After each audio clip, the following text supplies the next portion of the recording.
Empezamos con el desarrollo de la información. 9 personas fallecieron y 16 resultaron heridas tras un accidente de tránsito en el kilómetro 6 de la vía Apifo-Papayacta. Juan Miguel Rodríguez ya está en el lugar para contarnos los detalles. Hola, Juan Miguel. Hola, ¿qué tal, compañeras, amigos televidentes? Muy buenas tardes. Cerca de las 7 de la mañana de este martes se reportó este siniestro de tránsito en el kilómetro 6 de la vía Apifo-Papayacta, en donde lamentablemente ustedes ya le informaban, 9 personas fallecieron, pero también hay que señalar que lastimosamente 3 de ellos son menores de edad, niños de apenas 12 y 3 años, según lo que los propios familiares nos han confirmado. Pues nosotros pudimos conversar con una de las personas que venían en el bus y pues él nos ha pedido la reserva del caso porque hace fuertes declaraciones y veamos qué fue lo que dijo. Pasé una camioneta amenazándole al chofer, diciéndole que pare, pero el chofer no hizo caso, vino a toda velocidad y lamentablemente la bajada de Quijo, Papayacta, o sea, en la bajada para acá, a la capital, ha ido rozando y para que se caigan, ¿no? Pero lamentablemente ya fue chocado el neumático y vinieron a perder aquí la pista. Y bien, para poner en contexto, la comunidad llegaba hacia la ciudad capital porque señalan que tenían una reunión con el presidente de la República porque ellos piden la explotación del bloque 43 del ITT en la Amazonía ecuatoriana. Veamos un poco más de sus declaraciones. Y la gente que viene a cerrar el bloque morirán, ahí acabarán la cadáver. Yo estaba viendo en el ahí está, mira mi rostro. Entonces nosotros sí estamos a favor de la explotación petrolera, porque todas las familias subsisten del tema petrolero. Sí, recordemos, allí trabajan mano de obra calificada, no calificada, bienes y servicios. Y ya nada más para terminar, veamos las imágenes de lo que sucedía mucho más temprano y el trabajo que realizaba el Cuerpo de Bomberos de Quito y también la Policía Nacional de Tránsito, a quien corresponde esta arteria vial. Esta es la información que se desarrolla a esta hora de la tarde. Ustedes tienen más desde estudios. Muy buenas tardes. Buenas tardes, Juan Miguel, gracias por tu reporte. Vamos a contarles ahora que ya se contabilizan 53 días de sequía en Cuenca. El río Tomebamba en estiaje, mientras que los 3 ríos de la ciudad están por debajo de 2 metros cúbicos por segundo en caudal. La empresa municipal de agua potable no descarta los racionamientos en la ciudad. Nuestra compañera Erika Vera desde Cuenca nos tiene los detalles.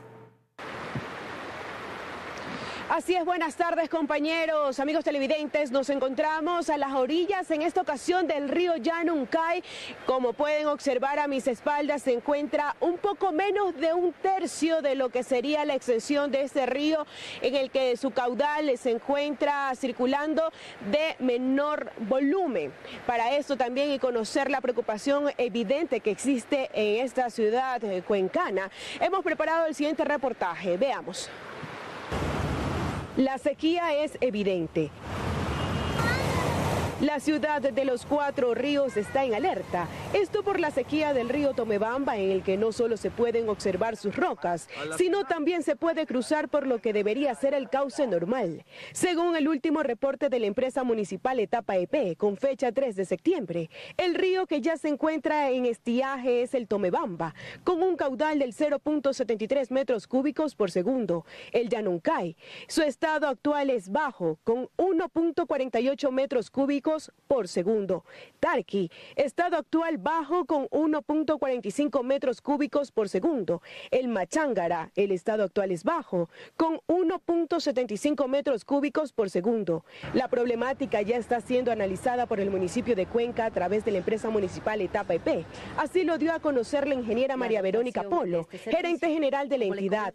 Además, tiene ciertos inconvenientes, es la del Cebollar, que abastece a más o menos el 40% de la ciudadanía, es decir, 60.000 habitantes. Por lo tanto, tenemos que garantizar el abastecimiento para ellos. Además, destacó que ante la alerta de posibles racionamientos se exhorta a la ciudadanía que controle el uso adecuado del agua potable. El día de ayer en rueda de prensa el señor alcalde mencionaba que si logramos reducir como cuencanos, como ciudadanos, el 20% de nuestro consumo, logramos salir de la sequía hidrológica sin recortes de agua.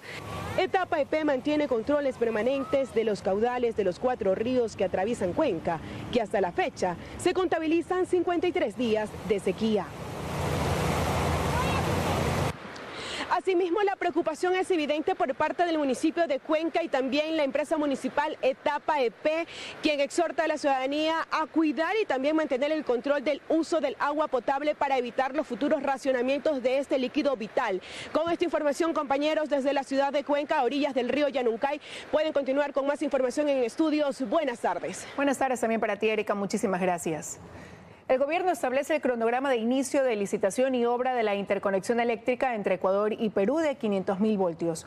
Desde el Colegio de Ingenieros Eléctricos se sostiene que la inversión es necesaria, pero no prioritaria cuando se requiere de soluciones de autogeneración. El proyecto no es nuevo, de hecho se encuentra en el Plan Maestro de Electricidad desde el 2014 y con estudio de prefactibilidad incluido.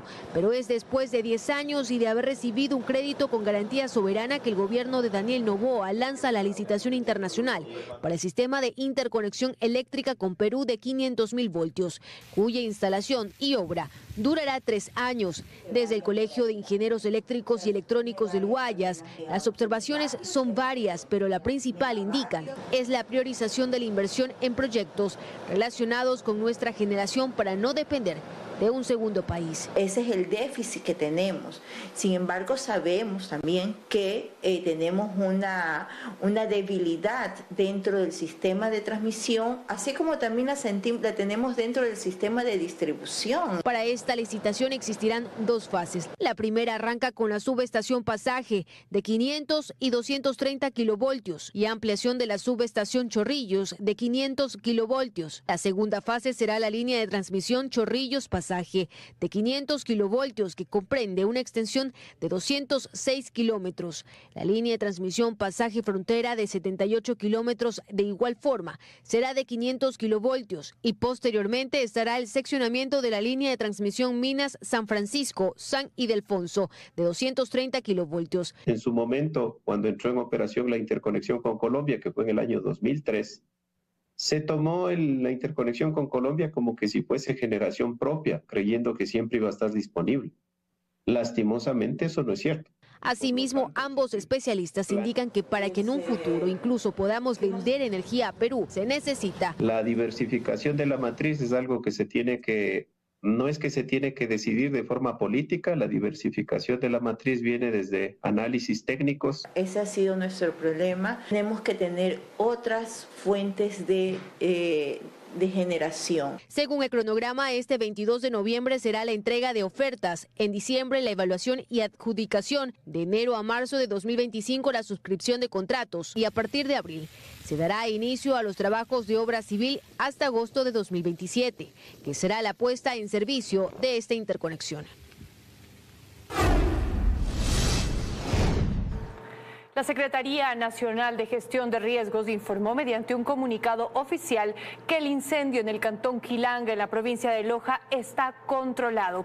El hecho dejó una afectación aproximada de 8.900 hectáreas. María del Rocío Coronel nos amplía la información a esta hora. Gracias en estudios y amigos televidentes, buenas tardes. Aunque se ha informado mediante un comunicado oficial que el incendio está controlado, el monitoreo y los trabajos continúan a esta hora en el sector, pues el incendio podría reactivarse. Luego de 12 días de ardua labor para intentar aplacar el grave incendio del cantón Quilanga en la provincia de Loja, la Secretaría Nacional de Gestión de Riesgos informó mediante un comunicado oficial que este se encuentra controlado, dejando una afectación aproximada de 8.900 hectáreas. Hemos utilizado un software avalado por la NASA que nos permite determinar la cantidad de afectaciones que han habido en cuanto a hectáreas de vegetación quemada. Las autoridades continúan monitoreando los sectores de Santa Rosa, El Limón, El Sauce, La Libertad y Naranjito en el cantón Quilanga, así como las parroquias de Quinara y Vilcabamba en el cantón Loja para evitar la reactivación del fuego. El COE cantonal continúa activo y según los primeros datos oficiales, este incendio registra 6.010 animales muertos, 207 personas damnificadas, 3 viviendas calcinadas, 17 viviendas afectadas y 3 personas heridas. Que actualmente estamos trabajando en la revisión ya para el apoyo a través de Secretaría Nacional de Gestión de Riesgos de la entrega de ayudas humanitarias. Las labores de bomberos, Fuerzas Armadas y contingente aéreo de Perú y Colombia continúan en el sector, pues debido al clima, el incendio, aunque está controlado, podría reactivarse. En este primer informe de daños no se ha considerado aún las plantaciones avícolas que se perdieron, así como las plantaciones de café que también fueron afectadas y que se perdieron en su totalidad en este incendio. Nosotros les mantendremos informados. Continúan ustedes en estudios. Buenas tardes. Buenas tardes también para ti, María del Rocío. Muchas gracias. El Pleno de la Asamblea Nacional aprueba una resolución para que la Corte Constitucional se pronuncie sobre los juicios políticos. Karen Aro está en el Legislativo para contarnos más a esta hora. Hola, Karen.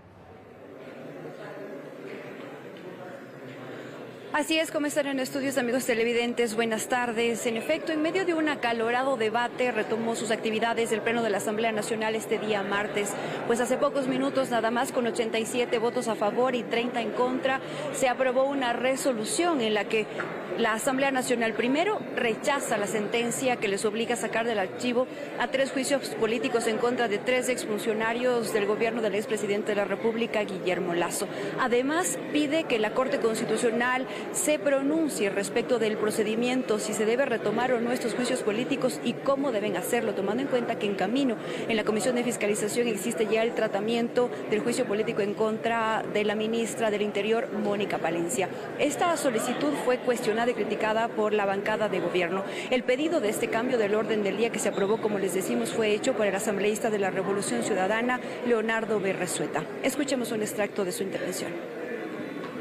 Nosotros estamos poniendo en la resolución que rechazamos la sentencia que ha sido emitida por el juez y que se le faculte al presidente de la Asamblea a presentar cuanta acción legal y disciplinaria se pueda realizar. Y que mientras no exista el pronunciamiento de la Corte Constitucional, se establezca el procedimiento a la interna en la Asamblea Nacional que corresponda de acuerdo a la ley. Y eso es que se revisen, luego del pronunciamiento de la Corte Constitucional, se establezca el orden en el que deben ser conocidos los juicios. Y bien, antes de que se apruebe esta resolución, la bancada de gobierno ya hizo una advertencia para todos los asambleístas que voten a favor de esta resolución y que decidan no acatar por el momento esta sentencia de una corte de un juez de Quitumbe. Han dicho que incluso se puede configurar un delito de desacato y lo que podría derivar es con su destitución y que serán ellos los que impulsarán estos procesos. Escuchemos a la asambleísta Valentina Centeno, asambleísta de gobierno. ¿Cuál es el procedimiento en caso de...? La asambleísta proponente Inés Alarcón ya presentó en su acción de protección que se tomen las acciones necesarias para dar cumplimiento a la sentencia. Esto puede incluir multas o puede incluir destitución y sin duda alguna puede incluir acciones en el ámbito penal contra aquellos asambleístas que desacaten la orden del juez. Los jueces en materia penal tendrán que decidir sobre el desacato de una decisión de autoridad competente. La Corte Constitucional podrá realizar sus pronunciamientos, nosotros también estaremos a la expectativa, esperando, pero al día de hoy tenemos una orden, una sentencia judicial que es de inmediato y obligatorio cumplimiento. Y bien, en la resolución que se aprobó hace pocos minutos en el Pleno de la Asamblea Nacional, también acordaron que el Comité de Ética dé seguimiento a las actuaciones de 2 asambleístas de la bancada de gobierno. Se trata de Javier Jurado y de la asambleísta Inés Alarcón. Eso es cuanto les puedo contar hasta el momento desde la Asamblea. Continúan ustedes, Gaby, en estudios. Que tengan una buena tarde. Buena tarde. Seguimos con más información. El Consejo de la Judicatura pasó de una urgencia a otra y esta vez busca la designación emergente de 6 conjueces temporales para la Corte Nacional de Justicia. Por unanimidad, el Pleno del organismo declaró necesidad emergente para este propósito, que supone una selección express de nuevos magistrados. Luego de un fallido concurso para la designación de jueces y conjueces para la Corte Nacional de Justicia, el Consejo de la Judicatura entra en apuros y apunta a la urgente designación de conjueces temporales a través de la declaratoria de necesidad extraordinaria y emergente. La nulidad parcial del concurso para jueces nacionales supone una emergencia en el sector y por ello los 4 vocales de la Judicatura se prestan a designar 5 conjueces para el área penal y 1 para la Sala de Familia, Niñez y Adolescencia. Un nuevo capítulo de designación expresa de conjueces que genera dudas, dice el constitucionalista Aldrin Gómez, quien se refiere a la decisión como una medida parche. la cual ya lo hizo pues el Consejo de la Judicatura de Maldonado, de Murillo. Esto de seleccionar a jueces de la Corte Provincial, de los tribunales distritales, no es nuevo en el país y naturalmente pues transgrede de manera directa lo que señalan los artículos 182 de la Constitución y 173 del Código Orgánico de la Función Judicial, que señala que los jueces de la Corte Nacional de Justicia y sus conjueces pues tienen que acceder al cargo a través de un concurso de méritos y oposición. En la Judicatura se han planteado que esta designación de conjueces temporales se realizará internamente de entre los jueces de las Cortes Provinciales y de los tribunales distritales de todo el país. Buscan así, dicen, garantizar el acceso de los usuarios a la justicia, no obstante, con los recientes vicios del concurso de jueces, la legitimidad del proceso se ha puesto a prueba. Lo que empieza mal termina mal. Todos sabíamos que el concurso para jueces y conjueces de la Corte Nacional estaba viciado desde su inicio. Por esa razón es que varios políticos luego se valen de estas medidas parches para decir que sus procesos han sido llevados por jueces incompetentes, por jueces que no han accedido al cargo a través de lo que termina la Constitución y la ley. Y para evitar ese tipo de cosas es que hay que hacer los concursos de manera correcta. Lo cierto es que en 15 días la Dirección de Talento Humano pondrá las reglas para esta nueva designación de magistrados, ya no por concurso, sino producto de una nueva urgencia en la justicia. La manipulación en el sistema de justicia no solo se habría concentrado en otorgar beneficios penitenciarios, sino en pronunciarse a favor de autoridades, entidades públicas como el Consejo de Participación Ciudadana. Así lo reveló el ex juez de la Concordia, Ángel Lindao, durante su testimonio anticipado en el caso Plaga. En silla de ruedas fue como ingresó este martes el ex juez de la Concordia, Ángel Lindao, a la sala de audiencias de la Corte Nacional, donde se referiría a una de las 3 causas penales que se siguen en su contra, el conocido caso Plaga. Allí, frente al conjuez Vinicio Rodríguez, narró cómo pasó a ser pieza importante dentro de las causas que impulsaba el abogado del narcotraficante Leandro Norero, Cristian Romero. Dijo que la primera causa en la que lo contactaron estaba relacionada con una acción de protección con la que Norero buscaba recuperar su casa en Riberas del Batán. Lindao convocó a la audiencia. El día de su desarrollo, según relató, recibió un mensaje de Romero en el que le exigía que se pronunciara a favor sin dilación. Me dijo que resolviera hoy mismo, porque o si no, la cosa se iba a poner fea.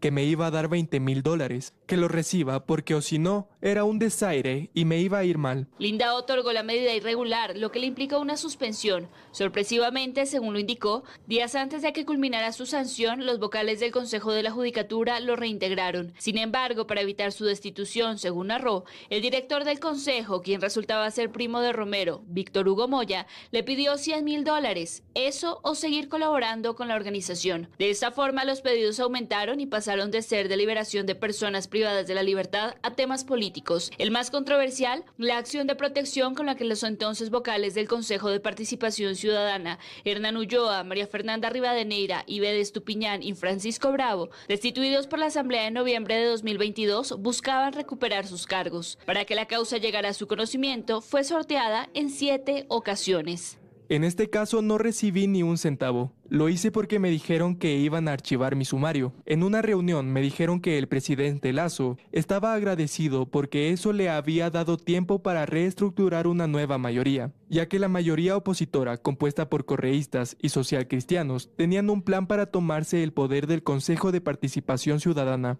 y su próximo objetivo era la fiscal Diana Salazar. Lo que el testigo manifestó es la verdad que él conoce y lo que él sabe es la verdad de los hechos. Ángel Lindao ya fue condenado a 40 meses de privación de libertad por procedimiento abreviado dentro del conocido caso Metástasis, una causa también relacionada con la corrupción en el sistema de justicia. En el caso Plaga, según su abogado, espera acceder al mismo beneficio. El próximo lunes 9 de septiembre, el excontralor Carlos Polit conocerá su sentencia en Estados Unidos. Su defensa se ha limitado a rebatir el monto de los sobornos recibidos y lo que se habría lavado en ese país con miras a una pena reducida. Que no recibió 16,5 millones de dólares en sobornos, sino solo 10,6. La defensa del excontralor Carlos Polit no rebate los hechos en los que se sustenta la acusación de fiscalía, sino solo las cifras que ésta maneja.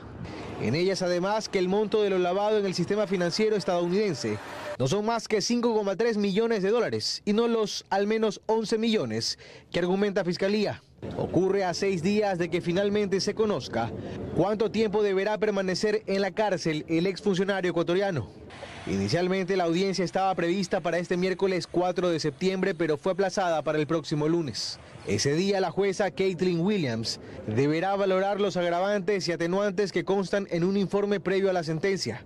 La Fiscalía estadounidense exige para Pollitt una pena mínima de 19 años y máxima de 24, mientras que su defensa una máxima de 5 años. Estos últimos piden, contrario a la tesis de Fiscalía, valorar que el blanqueo de dinero se hizo a través del hijo de Pollitt y no mediante su defendido, que el excontralor no es líder de ninguna organización delictiva y que se tome en cuenta que no tiene antecedentes penales en el país. Pollitt, acusado de 6 cargos sobre lavado de activos, está en prisión desde abril pasado. Intentó cambiar cárcel por casa ofreciendo una garantía de $25 millones que fue rechazada. A lo largo de este proceso, la defensa de Pollitt ratificó los $10 millones en sobornos que recibió el excontralor solo en la trama Odebrecht, a cambio de no levantar informes sobre obras emblemáticas del gobierno de Rafael Correa, entre ellas la refinería del Pacífico, el poliducto Pascuales Cuenca y el trasvase Daule Vinces. El mismo caso por el que en Ecuador recibió una sentencia de 6 años de cárcel y fue multado con $40 millones, pero no ha pagado nada de esa reparación y no ha pasado ni un día en la cárcel. En Estados Unidos se sabrá el próximo 9 de septiembre. Policía y Fuerzas Armadas ya enviaron al presidente los manuales actualizados para el uso progresivo de la fuerza. Las armas letales se usarán en todos los casos si hay una clara amenaza. Además, se propone crear jueces especializados.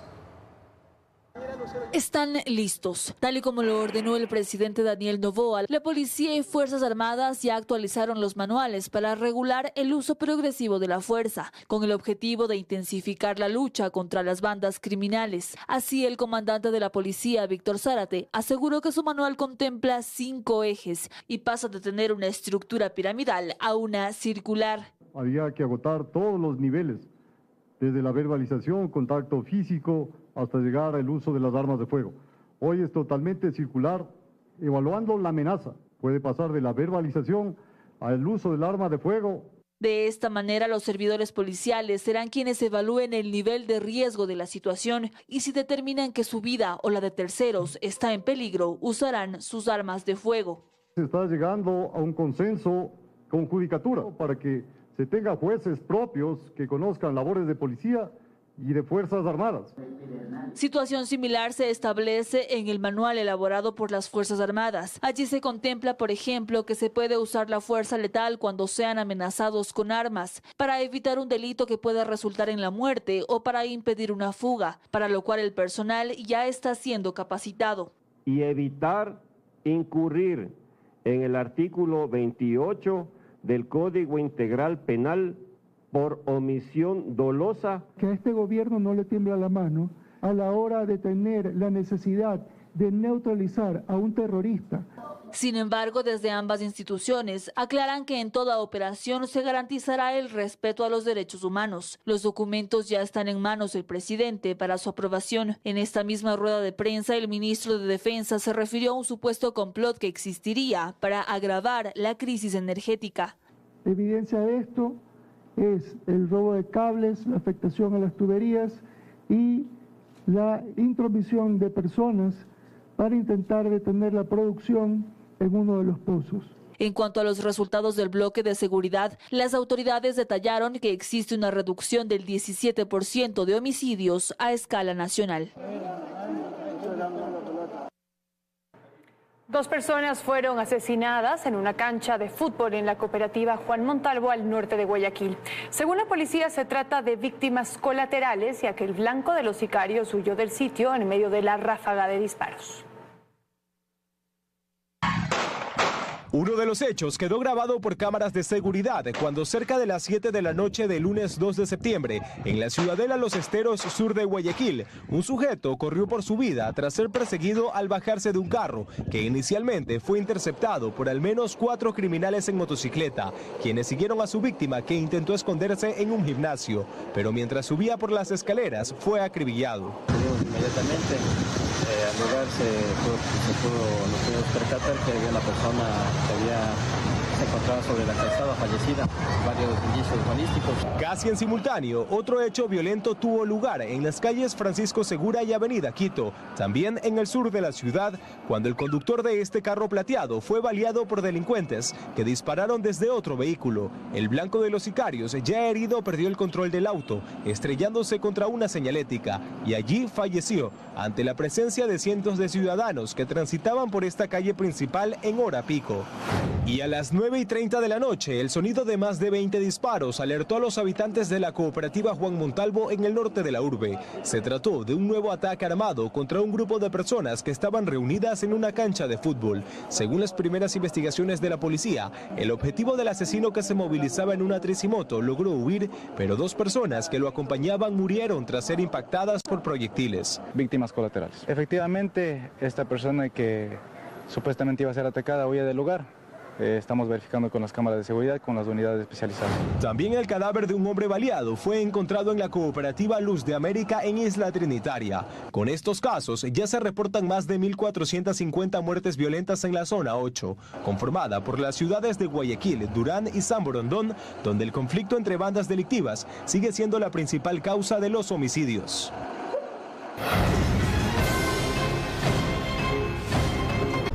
Más información. El gobierno entregó créditos para reactivar al sector del transporte afectado por la inseguridad en las vías del país. Representantes del gremio aseguran que la delincuencia les ha dejado pérdidas de un 30%. A esta hora hacemos contacto con Bernarda Ceballos para que nos amplíe esta información desde Babahoyo. Bernarda, adelante. Compañeros, ¿qué tal? Así es, muy buenas tardes. El presidente de la República, Daniel Noboa, cumplió agenda este martes en la provincia de Los Ríos. Participó en la entrega de créditos para el sector del transporte. El objetivo es reactivar a este sector que es afectado por la inseguridad en las vías del país. Hay 2 líneas de crédito, una para capital de trabajo y otra para la renovación de las unidades de transporte. Durante su intervención, el primer mandatario destacó la importancia del diálogo entre los transportistas y el gobierno. Escuchemos a continuación al primer mandatario y también al representante de Ban Ecuador. Ya hemos entregado 1.5 millones de dólares a nivel nacional, 1.5 millones que han sido destinados para ustedes, para sus familias, para sus hogares, donde otros, hasta gobiernos liderados por banqueros, les respondieron con silencio, con golpes y con vías cerradas. Nosotros les respondemos con acciones. El primero es un producto que le hemos denominado Impulso Transporte, que es un producto para financiar el capital de trabajo de los transportistas. Algunas características importantes es un crédito hasta $20.000 con un plazo hasta 5 años y tiene un periodo de gracia. Y el segundo producto es un producto que le hemos denominado Ban Transporte, que es un producto, como decía el ministro Luque, precisamente para renovar las unidades. Es un producto que tiene un financiamiento de hasta $150.000 con un plazo de 7 años. Bien, y desde el Ministerio de Transporte y Obras Públicas se aseguró que se trabaja en solucionar el tema de los radares ubicados en los ejes viales de alta peligrosidad. Escuchemos. Ya tenemos 100 radares que antes eran extorsionadores de la CTE, hoy solo son preventivos y no están recaudando recursos. Y también les comentamos que a escala nacional al menos un 30% del trabajo de los transportistas está afectado actualmente. El transporte pesado registra pérdidas económicas de 12 a 15 millones de dólares mensuales, y es que al menos en horas de la noche y madrugada prefieren no atravesar los ejes viales por la peligrosidad que esto representa. Los transportistas también esperan las demás acciones anunciadas por el gobierno. Escuchemos. Se han asignado $6 millones para la compra de 157 camionetas que van a ser puestas en las rutas más peligrosas de las carreteras del país. Y a esta acción mencionada también se le añaden los patrulleros de carretera por parte de la Comisión de Tránsito del Ecuador, que se implementarán nuevamente en al menos 5 provincias del país, luego de ser suspendidos en 2020. Esa es la información que nosotros les tenemos hasta este momento de la tarde. Ustedes continúan con más datos desde estudio. Muy buenas tardes. Buenas tardes también para ti, ¿verdad?